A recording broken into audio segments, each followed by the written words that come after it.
सबसे पहले मैं आपको अराइवल डे के बारे में बताऊंगा। अराइवल डे में मोस्ट इम्पॉर्टेंट चीज़ आपकी फॉर्म फिलिंग होती है, जो आप पहले से जानते हैं। लेकिन उसमें भी दो चीज़ें बहुत ही इम्पॉर्टेंट होती हैं, और वो होती हैं आपकी हॉबीज़ और गेम्स।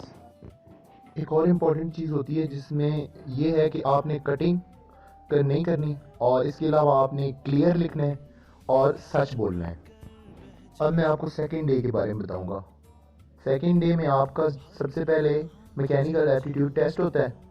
उसके बाद आपके 26 यानी कि 52 उर्दू सेंटेंसेस और 26 इंग्लिश सेंटेंसेस, यानी कि 52 उर्दू सेंटेंसेस और 52 ही इंग्लिश के सेंटेंसेस होते हैं।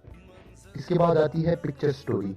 पिक्चर स्टोरी में आपने पिक्चर को 30 सेकंड के लिए देखना होता है और उसे 3 मिनट 30 सेकंड में कंप्लीट करना होता है।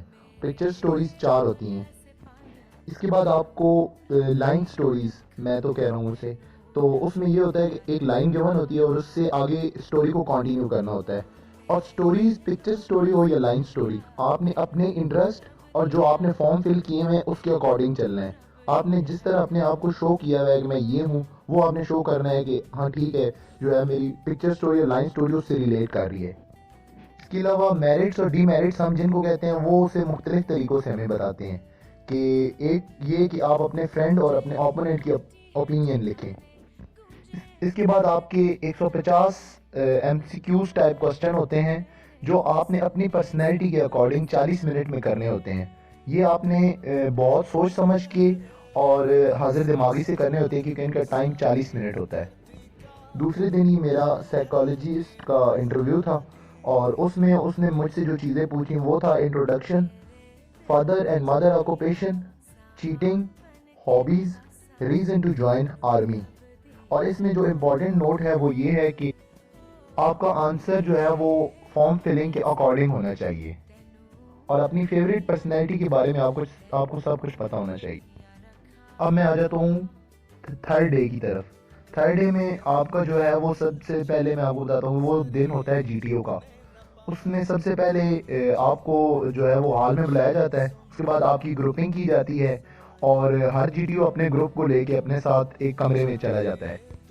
वहाँ जाके वो सबका शॉर्ट इंट्रो लेता है, जिसमें वो आपका नाम, आपके फादर का नाम, आपके हॉबीज़ और आपकी गेम्स के बारे में पूछता है।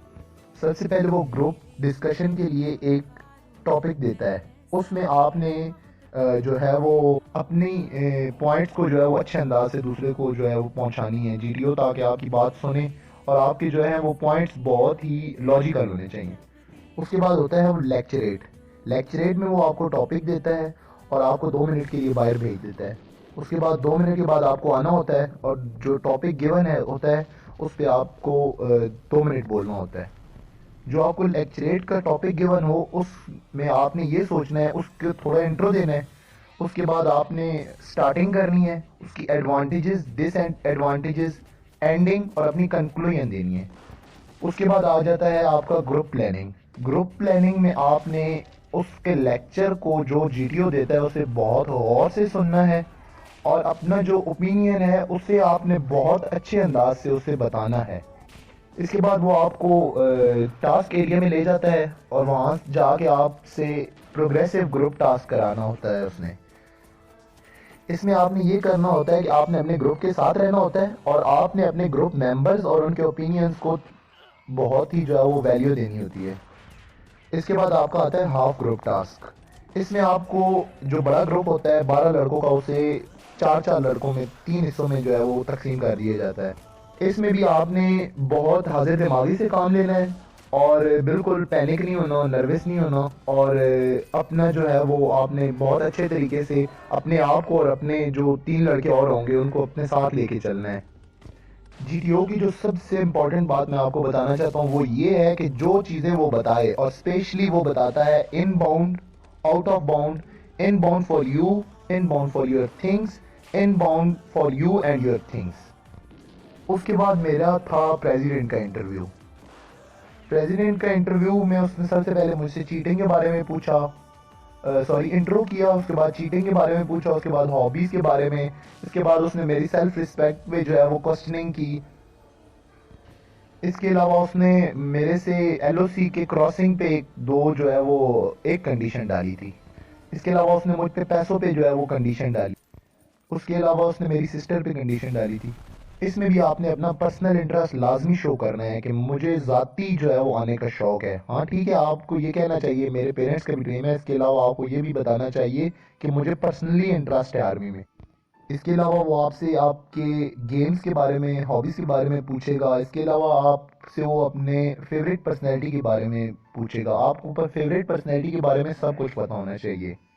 इसके बाद उसने जो है वो गर्लफ्रेंड या फिर आपकी लड़कियों से लाइकिंग से क्वेश्चन उसने करना है, जो मुझसे उसने किया था।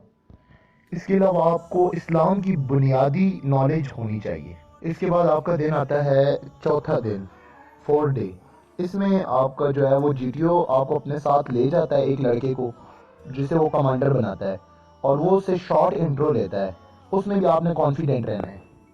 फिर वो आपको आपके कमांड टास्क के बारे में बताता है। आपको अपने कमांड टास्क के बारे में बिल्कुल श्योर होना चाहिए और आपको हर चीज़ जो वो बताए वो पता होनी चाहिए। इसके बाद जो है वो हमारी इंडिविजुअल ऑब्स्टिकल्स हुई थी। उसमें आपने बिल्कुल जो है वो डरना नहीं है। आपने अपना डर नहीं शो करना। और जो आपको अगर फाउल हो जाए तो उसे रिपीट करना है, और अनटिल कि वो क्लियर ना हो जाए। लास्ट चीज़ है आपका final group task. Final group task उसने हमें ऐसे कहा था कि बेटा ये आपकी स्टार्टिंग लाइन है, वो एंडिंग लाइन है। और उसने सारी चीज़ें हमें बताई थी। और उसके बाद उसने सब लड़कों को कहा था कि बारी बारी सबको कहा था कि आपके लिए 10 सेकंड तक आप जो है वो इन बाउंड है, यानी कि आप जो कुछ करें वो कर सकते हैं। तो उसमें आपने जो है वो अपने दोस्तों के लिए रास्ता बनाने और अपने जो है वो ग्रुप मेंबर्स की हेल्प करने में टाइम जो है वो स्पेंड करना है। लास्ट में आपको मैं ये बताता चलूँ कि मेरे जो साइकोलॉजिस्ट था वो बहुत अच्छा हुआ था, और जो प्रेसिडेंट था वो भी बहुत अच्छा हुआ था। इसलिए मुझे जो है वो री कमांड के लिए जो है वो रोक लिया गया था।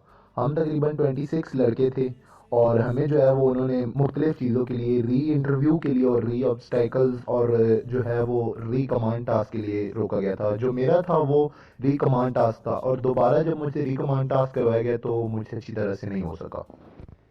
ये था मेरा अपना पर्सनल ओपिनियन। मैं आपको अपने तमाम चीज़ों से आगाह करना चाहता था। आप यहाँ मेरे सीनियर भी मौजूद हैं, जो है मेरी बहुत सारी चीज़ों से उन्हें इतफाक़ नहीं भी होगा, तो आई एम वेरी सॉरी। मैं सिर्फ अपना पर्सनल एक्सपीरियंस जो है वो आपको बताना चाहता था।